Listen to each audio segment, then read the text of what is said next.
Welcome to the channel.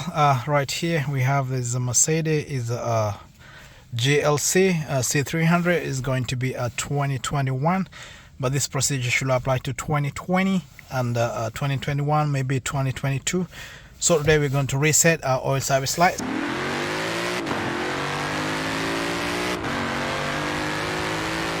When you tap right over here, this thing is going to show us like let me just show you guys where our oil service light is going to be like.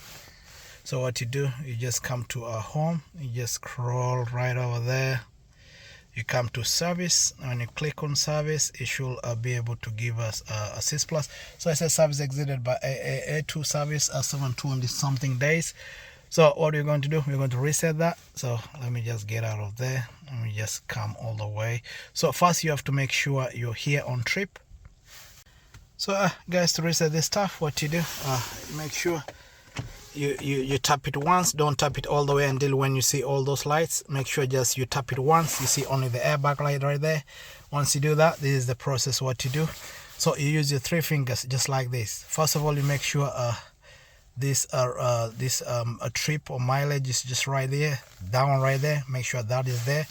Then you use your 3 fingers. This is the tip. You use the first one on home right here, home, and then the third one right here on the back like this, and then this one in the middle. Let it be free like that.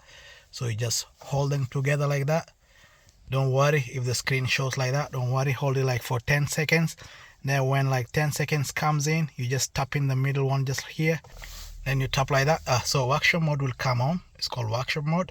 So now this is what you're going to work with. So you tap like that. You come down to assist plus. You just tap like that. It says ignition. Now you can turn the ignition now on. So once you turn it on, so it says now you can proceed. It says service. You just come full service, and then you can come to confirm service. You say confirm service. And then the oil grade I use is 5.2 like that. So I just tap on that, and then I just say yes, and then say cannot be undone. You say confirm, and then it should be say full service cut out. So that's how you do it for this GLC300. It's 2021. So it's just easy like that. So sometimes like people say you just use 2 hands right here. That one will not work. So you just use 3 hands, then you tap in the middle. So that thing will reset. Alright, thank you guys for watching the video. I hope that this has been helpful. If it is, please leave a like and subscribe, and then I'll see you in the next video. Alright, bye bye.